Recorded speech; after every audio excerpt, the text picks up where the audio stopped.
فيض العالمين علم رسول الله. صلوا عليه شافع الأمة.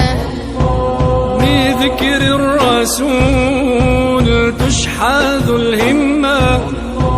يا ربي بجاه النبي أزح الغمة. يا ربي بجاه النبي أزح الغمة. جئنا بروضته نحكي بحضرته. نرجو بنظرته عفوا بأخراه. الله كرمه بالذكر علمه. السلام عليكم ورحمة الله وبركاته. اللهم صل وسلم وزد وبارك على سيدنا محمد وعلى آله وعلى أصحابه أجمعين. أهلا بحبايبي المحترمين في كل مكان، يا رب تكونوا بخير وصحة وسلام وراحة بال وجبر خاطر. قبل ما نبدأ الفيديو سمي الله وصلي على رسول الله وحط لايك وفعل الجرس فضلا مني كويسة أمرا عشان غيرك يوصلوا الفيديو. طبعا انا بشكر اخواتي وحبايبي اللي دخلوا لي جديد في القناه. يا رب اكون عند حسن ظنكم، اللهم امين، وربنا يكبر بخاطركم زي ما جبرتوا بخاطري وكنتم معايا فعلا اخواتي وحبايبي. النهارده نعمل معاكم روتين جديد جدا وحلو خالص في شقتي. طبعا جوله في شقتي كده سريعه كده. انا كل مره ممكن اعمل معاكم اوضه او صاله او مطبخ، لا فالمره دي بقى انا هفرجكم على شقتي كلها وهي رايقه كده ورايقه كده وفله كده، ويا رب بس تعجبكم. هي عامه على قدي ومحندقه كده يا بنات، والحمد لله دي عشتي وانا راضيه بيها. اللهم يعني اللهم لك الحمد والشكر، فضل من عند ربنا ونعمه. طبعا انا وريتكم الصاله في الاول زي ما انتم شفتوا شكل الصاله كان عامل ازاي، وجنب الصاله يا بنات يعني جنب الانتريه كان غرفه النوم ماشي زي ما انتم شايفينها كده. ديت طبعا ده الدولاب الجديد اللي انا كنت عاملاه معاكم قبل كده في الفيديوهات القديمه. طبعا اللي داخل عندي جديد ولسه ما شافش الفيديوهات القديمه يدخل كده يلف لفه في القناه كده وان شاء الله على وعسى تعجبكم الفيديوهات القديمه اللي هي قبل دي. ودي يا بنات الدولاب بتاعي بتاع الاطفال. انا ما بشوش من مكانه عشان عندي اوضه الاطفال يعني هي ضيقه، وغير كده انا حاطه فيه ما بين السرير وبعضها حاطه فيه كنبه. فانا بيني وبينكم انا ما رضيتش اشيل الدولاب، سبته زي ما هو، قلت الاوضه كده كده واسعه فهو مش مضايقني في حاجه. ودي رفين انا كنت بقول لكم برضو انا خليت جوزي يعملهم لي. يعني قلت بدل مثلا لما اجيب طقطقه جنبي ولا اي حاجه تضايق عليا، فقلت الرفين شكلهم شيك وحلو برضو جنب السرير. ممكن ان الفكره دي تعجبكم برضو، ممكن تعملوها لو مثلا حد بيشحن تليفونه، او مثلا انت بتعوزي مثلا كومودينو ولا حاجه وانت المكان ضيق عندك، ممكن تعملي رفوف جنب السرير برضو هتنفعك والله صدقيني. انا عشان خاطر دي المكان عندي في ما بين السرير والدولاب، فما كانش ينفع ان انا احط يعني كومودينو كده. فانا بحتاج صراحه ان انا مثلا احط حاجه عليها تليفون، احط مثلا حاجه برضك عليها كوبايه ميه، ايا كان ريموت اي حاجه. فانا قلت لجوزي يعني لو تعملي رفين هنا لو ينفع، قال لي ينفع ما ينفعش ليه. ف عفوا يا حبايبي. فده بالفعل ده اللي حصل وخليته حط لي الرفين دولي. بس عايزه اقول لكم والله ان هم فعلا نافعيني جامد. يعني ممكن مثلا احط عليهم تليفون بيشحن بالليل، احط عليهم ريموت او كوبايه ميه او ايا كان اي حاجه عندك انت حابه تحطيها وحاسه ان الكومودينو هيبقى بعيد عنك. وطبعا انتوا عارفين الجو صعب يعني الواحد ما بيقدرش يقوم من مكانه، فالفكره دي حلوه برضو لو عايزين تجربوها. ودي كده الصوره برضك رجعت لكم تاني مثلا يعني اوري لكم قبل ما ادخل اوضه الاطفال. يعني انا بوريكم المكان اللي بدخل منه اوضه الاطفال. دي اوضه الاطفال يا بنات. انا برضو يعني حطيت فيها حاجات كتيره ومجدده برضو فيها حاجات على لو عايزه تعجبكم برضو. زي ما قلت لكم ان هي صغيره كده وعلى قدي. وطبعا قلت لكم ان في ما بين السرير وبعضها كنبه. هي كانت في الصاله بس انا دخلتها مع الاوضه بحيث ان هي تدي منظر وشكل الاوضه. وغير كده برضو يعني لو جالي اي حد بدل ما يقعد على الارض لا يقعد على الكنبه. مثلا لو في ساعه او في صيف او ايا كان يقعد عليها برضو. هي بتبقى ما بين السرير بتبقى حلوه برضو، بتنفع جامد الصراحه. ودي اللي هي الرفوف البيضاء يا بنات اللي على الحيطه ديت جوزي كان عاملها لي يعني قبل ما اصور معاكم، فحبيت ان انا اشارككم بيها برضو واوريها لكم. هو اللي عاملها لي على ايده. طبعا عشان انت تروحي مثلا تجيبي رف من بره او تعملي اي حاجه من بره، فبتكلفك. فانا لا، الرف ده يا بنات بتشال، هو زي علبه كده بتشال وبتحط تاني، بتشال وبتحط تاني يعني في مكانه.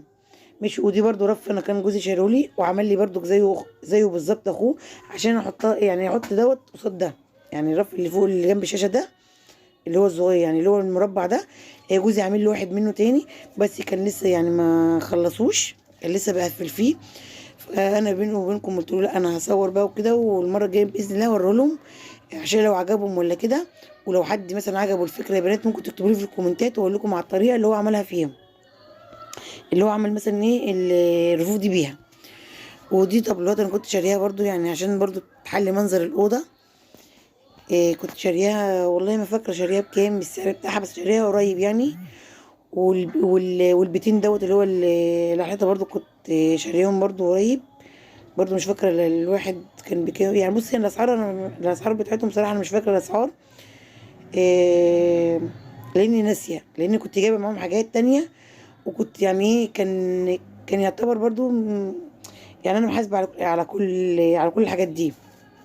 فانا كنت ناسيه الاسعار، كنت عايزه اقولها لكم بس والله فعلا نسيت. ممكن مثلا في فيديو تاني ممكن اقول لكم عليها، افتكر مثلا الاسعار او اشوفها عندي واقول لكم عليها. وده السراير بتاعتي. طبعا انا كنت بفكر ان انا ادهنها يعني لون ابيض وكده عشان تنطق لي برضو الاوضه، بس باذن الله ان شاء الله يعني من غير مقاطعه باذن الله على الصيف برضو ممكن اشوف كده وادهنهم انا بنفسي على الصيف لون ابيض او اللي هو السكري ده، بحيث ان هم ينطقوا معايا الاوضه ويخلوا الاوضه حلوه. يعني فعلا الفواتح، الالوان الفواتح بتخلي المكان واسع وجميل وبتخلي منظر المكان حلو برضو. فزي ما انتم شايفين كده انا كنت برضو بوريكم الاوضه كلها مثلا من بره ومن جوه. ودي طبعا انا بعد ما طلعت من الاوضه دخلت على المطبخ.